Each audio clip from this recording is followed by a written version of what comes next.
Voyons la gestion des couleurs et l'harmonie des couleurs sur Adobe Illustrator. Vous venez de réaliser votre logo ou votre illustration et vous souhaitez changer les couleurs, tester de nouvelles couleurs et garder une certaine harmonie de vos couleurs. Pour ça, il existe plusieurs palettes. Il y a la palette couleurs que vous trouverez en haut à droite. Donc je vais déplier la palette couleurs. Il vous faut ouvrir ensuite la palette du guide des couleurs. Et enfin, ouvrir la palette des nuanciers. Ce sont les trois palettes que nous allons utiliser pour gérer les couleurs et voir un petit peu comment harmoniser les couleurs rapidement sur Illustrator et sur votre illustration ou votre logo. La première palette, elle va vous servir à définir une couleur en particulier dans votre illustration sur un élément de votre illustration. Sur la deuxième palette de guide des couleurs, cette palette va être très utile. Elle va vous permettre de voir en quelques clics les harmonies possibles avec différentes couleurs. Pour cela, nous allons sélectionner par exemple cette couleur. Pour la sélectionner, je vais prendre ma pipette.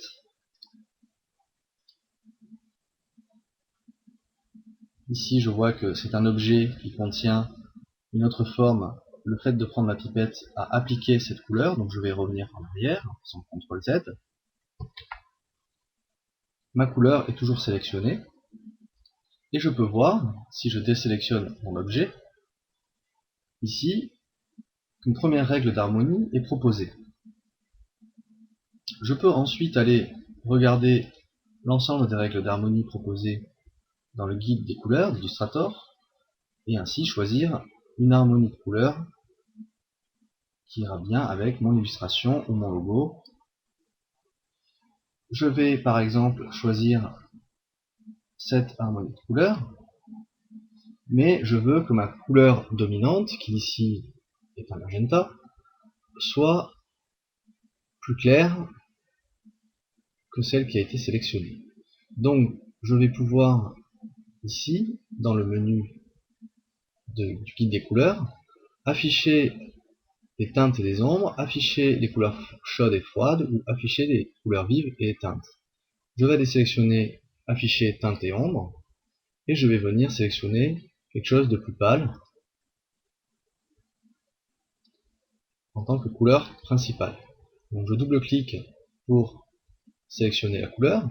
Je vais ensuite recliquer sur la couleur pour automatiquement créer une règle d'harmonie à partir de cette couleur un petit peu plus pâle.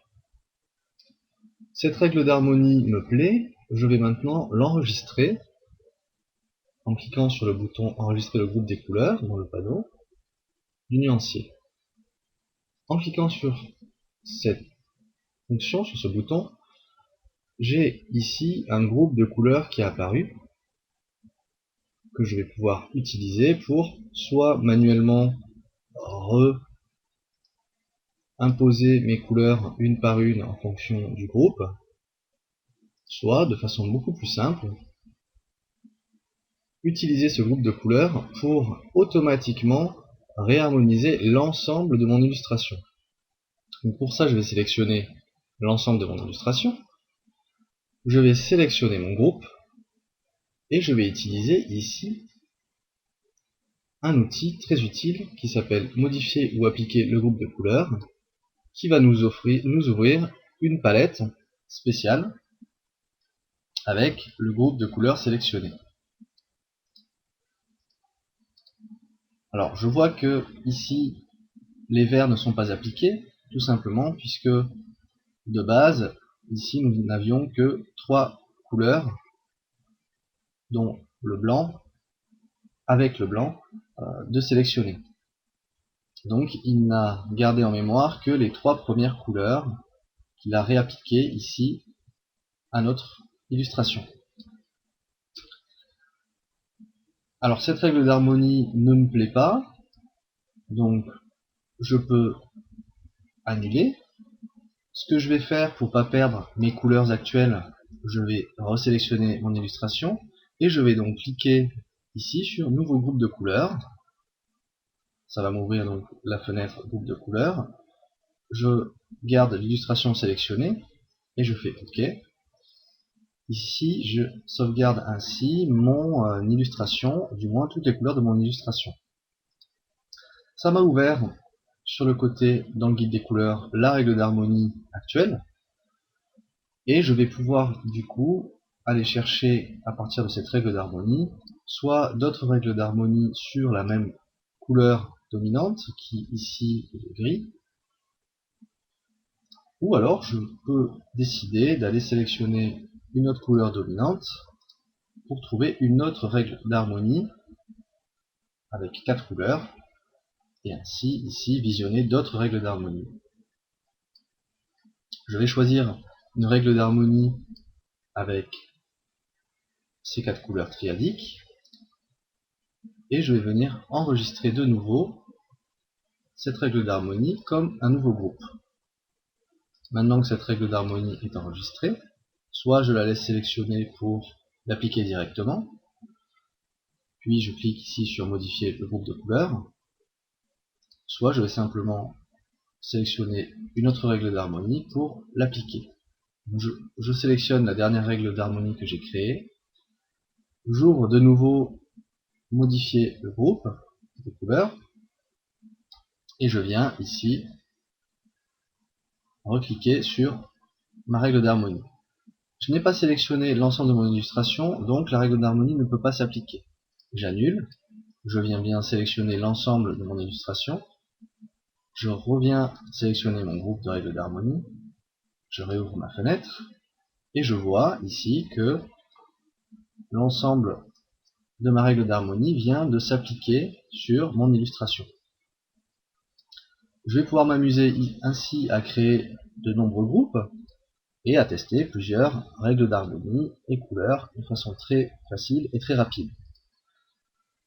Quand j'ai une règle d'harmonie qui me plaît mais qui est un peu trop foncée ou un peu trop claire, je peux toujours garder la règle d'harmonie brute et aller ici dans le panneau modifier pour aller simplement modifier en direct les couleurs de ma règle d'harmonie qui vont garder leur originalité et qui vont donc changer de façon harmonieuse sur l'ensemble du cercle chromatique. Donc je viens ici par exemple déplacer ma règle d'harmonie vers quelque chose d'un petit peu plus jaune un peu vert, et je vois qu'ici l'ensemble de mon illustration change directement. Ce qui va me permettre ici d'aller tester très rapidement de nouvelles règles d'harmonie, de nouvelles couleurs dans mon illustration, et je peux ainsi, dès que j'ai trouvé la couleur qui me correspond et qui me plaît, l'enregistrer comme un nouveau groupe pour la remplacer et l'avoir dans mon groupe de couleurs. Alors, si je veux toucher une seule des couleurs ici pour pas à chaque fois que je bouge avoir l'ensemble de mon harmonie qui suit et changer simplement une couleur parce que je décide de mettre une couleur un peu plus en avant, je vais pouvoir sélectionner ça. Donc je vais prendre ma couleur unique, je vais enlever le lien en cliquant sur rompre le lien ici, qui va me permettre aussi de gérer uniquement une seule couleur et d'aller voir un petit peu ce qui va bien, ce qui va le mieux aller avec mon illustration. Quand je suis satisfait de mon illustration, je peux réactiver la chaîne, je peux reprendre, si je veux, cette règle d'harmonie. Je vais réenregistrer le travail ici, et je vais appliquer en faisant OK mes couleurs. J'ai ainsi créé un nouveau jeu de couleurs harmonieux pour mon illustration, et je pourrais ainsi travailler pendant plusieurs minutes de façon très rapide pour trouver plusieurs groupes de couleurs et savoir si ces couleurs me plaisent ou si elles plaisent aux personnes de mon entourage ou aux personnes qui vont donner un avis sur mon illustration ou mon logo. J'espère que cette règle d'harmonie vous servira pour la création de votre illustration de vos logos. Nous verrons dans la prochaine vidéo comment créer des textes sur Illustrator et les personnaliser.